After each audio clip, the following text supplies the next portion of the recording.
Hey everyone, welcome back to Life Ladder, where we help you climb to new heights of self-awareness and personal growth. Today, we're diving into a topic that affects all of us, whether we realize it or not: anger. Specifically, we're going to explore a tough question: who do I take my anger out on the most? You might think you know the answer, but stick around because what we uncover today might surprise you. We'll talk about why we sometimes lash out at those closest to us, how to recognize these patterns, and most importantly, how to change them for the better.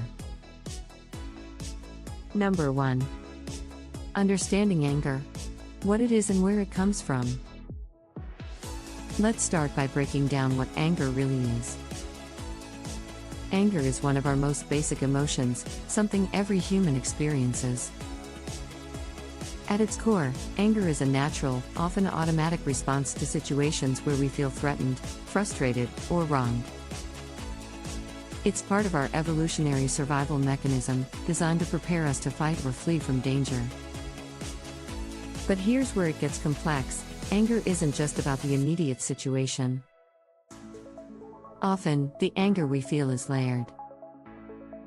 It can be influenced by our past experiences, our current stress levels, and even our future anxieties. For example, you might be angry because your friend canceled plans at the last minute. But if you dig deeper, you might realize that your anger is amplified by a deeper fear of abandonment or frustration from a tough week at work. Our brains are wired to react quickly to perceived threats. When something or someone triggers us, the amygdala, the part of the brain responsible for our emotional responses, goes into overdrive. This can happen so fast that we don't even realize it. The result?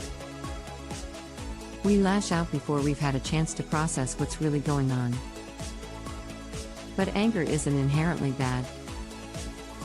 It can serve as a signal that something in our lives needs attention, maybe a boundary has been crossed, or there's an issue we've been avoiding. However, when we don't manage our anger properly, it can lead to negative consequences. It can hurt our relationships, impact our health, and create a cycle of guilt and regret. So, where does this anger come from? It often stems from a variety of sources. There's the immediate situation, like being stuck in traffic or dealing with an annoying coworker. But there's also a deeper layer. Unresolved trauma, chronic stress, and unmet expectations are common culprits.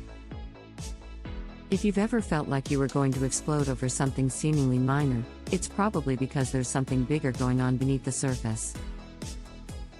For example, if you grew up in an environment where expressing anger was discouraged, you might have learned to suppress it. Over time, this bottled-up anger can build and eventually spill over in unexpected ways. Or, if you're constantly under stress, your threshold for what triggers your anger might be much lower than usual. Understanding the root causes of your anger is crucial. It's not just about the person who cut you off in traffic, it's about understanding why that moment triggered such a strong emotional response. Are you really angry about the traffic, or is there something else going on? By becoming more aware of these underlying factors, you can start to gain better control over your anger and respond to situations more thoughtfully. It's important to remember that anger is a natural part of being human. We all experience it, and we all have the capacity to manage it effectively. The key is to understand where it's coming from, so we can address the root cause rather than just the symptoms. In the next section, we'll explore who often bears the brunt of our anger and why that happens, so stick with me as we continue to unpack this complex emotion. Number 2. Who gets the brunt of our anger? Now that we understand what anger is and where it comes from, let's talk about who often bears the brunt of it. If you think about it, when we're angry, we don't always direct that anger at the person or situation that originally triggered it. Instead, we often take it out on those who are closest to us, our partners, family members, friends, or even coworkers. But why does this happen? It comes down to a concept known as displacement. Displacement is a psychological defense mechanism where we redirect our emotions, particularly negative ones like anger, from the original source to a safer, less threatening target. Imagine you've had a terrible day at work, your boss was unreasonable, deadlines were looming, and nothing seemed to go right. But instead of confronting your boss or addressing the issues directly, you might come home and snap at your partner over something trivial, like leaving dishes in the sink. This happens because, on a subconscious level, we know that taking our anger out on our boss or the real source of our frustration could have serious consequences, like losing our job or damaging a relationship that's crucial to our professional life. But with our loved ones, we often feel more secure. We assume they'll understand, forgive us, or simply let it slide. Unfortunately, this can create a pattern where the people we care about most become the default recipients of our pent-up frustrations. Another reason we might take our anger out on those closest to us is because they're present and available. When emotions are high, and we need an outlet, the nearest person often becomes the target. This is why you might find yourself getting irritated with a family member or friend who happens to be around, even if they did nothing to cause your anger. But here's the tricky part: this behavior can be incredibly damaging to our relationships. Repeatedly displacing anger onto loved ones can lead to resentment, a breakdown in communication, and a weakening of the emotional bonds that hold those relationships together. Over time, it can create an environment where conflict is frequent, and the trust and safety that should be at the heart of these relationships are eroded. What's more, when we take our anger out on others, it often leaves us feeling guilty afterward. We know deep down that the person we lashed out at didn't deserve it, which can lead to feelings of shame and self-blame. This only adds to the cycle of negative emotions and can make it even harder to address the root cause of the anger in the first place. It's also worth noting that some people take their anger out on themselves. This might manifest as negative self-talk, self-sabotage, or even physical harm.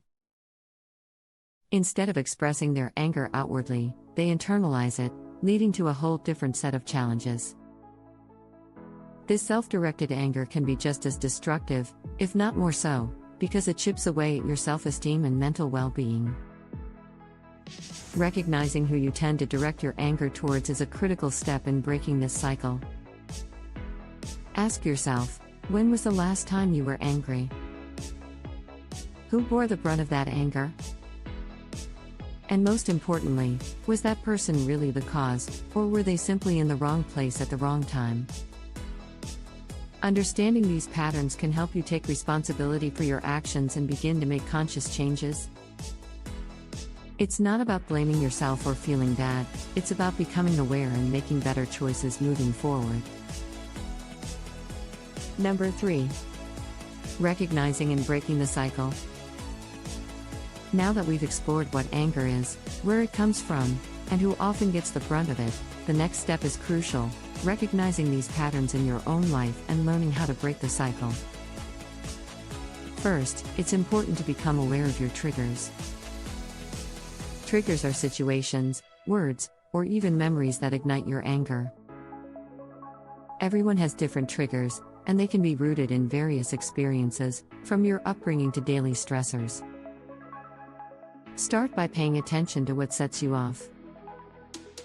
Is it a specific tone of voice, a certain type of behavior, or maybe an unresolved issue that keeps resurfacing? Identifying these triggers can help you anticipate and manage your reactions before they spiral out of control. Once you've recognized your triggers, the next step is to notice the early signs of anger. For many people, anger starts as a physical sensation, maybe a tightening in the chest, a clenching of the jaw, or a rush of heat. It might also show up as a flood of negative thoughts or an overwhelming sense of frustration. By tuning into these early warning signs, you can catch yourself before your anger escalates. But awareness alone isn't enough. To truly break the cycle, you need to develop healthier ways to respond when you feel anger rising. One effective technique is to practice mindfulness. This doesn't mean you have to meditate for hours on end, it's about being present in the moment and observing your thoughts and feelings without immediately reacting to them. The next time you feel anger building up, try to pause for a moment. Take a deep breath. Instead of reacting impulsively, ask yourself, what am I really feeling right now? Often, anger is masking other emotions like hurt, fear, or disappointment. By identifying these underlying emotions, you can address them more directly rather than letting anger take over. Communication is another key component in breaking the cycle. Once you've recognized your anger and the real emotions behind it, it's important to express them in a constructive way. This might mean having an honest conversation with the person involved or setting clear boundaries. When you communicate your feelings calmly and assertively, you're more likely to resolve the issue without damaging your relationships. It's also helpful to find healthy outlets for your anger. Physical activity, for example, is a great way to release built-up tension. Whether it's going for a run, hitting the gym, or even just taking a walk, moving your body can help you clear your mind and reduce the intensity of your anger. Creative outlets like writing, painting, or playing music can also be incredibly therapeutic, allowing you to process your emotions in a safe and productive way. Another important step in breaking the cycle is to seek support when you need it. Sometimes, anger can feel overwhelming, and it might be tied to deeper issues that are difficult to work through on your own. Talking to a therapist or counselor can provide you with valuable tools and perspectives to better understand and manage your anger. Remember, seeking help isn't a sign of weakness, it's a proactive step towards healthier emotional well-being. Lastly, it's crucial to practice self-compassion. Breaking the cycle of anger isn't something that happens overnight, and you're bound to have setbacks along the way. Be kind to yourself as you work through these challenges. Recognize that you're making an effort to change, and that's something to be proud of. Celebrate your progress, no matter how small, and use each experience as a learning opportunity. As you begin to recognize and address the patterns of your anger, you'll likely find that your relationships improve, your stress levels decrease, and you feel more in control of your emotions. It's a journey, and like any journey, it starts with a single step. In the next and final section, we'll wrap up with some practical tips to keep you on track and ensure that you continue to grow in your ability to manage anger effectively. But before we get there, take a moment to reflect on what we've covered so far, and think about how you can start applying these insights to your own life. Let me do the conclusion. Anger is a powerful emotion, but it doesn't have to control you. By understanding who you take your anger out on and why, you can start to make positive changes in your life and relationships. Remember, it's all about progress, not perfection. If you found this video helpful, don't forget to give it a thumbs up, and share it with someone who might need to hear this message. And if you're new to Life Ladder, hit that subscribe button and ring the bell so you don't miss out on our next climb together. Before you go, I want to hear from you. Have you noticed patterns in your anger? Who do you take it out on the most, and what steps are you taking to change that? Drop a comment below. I read every single one. Thanks for watching, and I'll see you in the next video.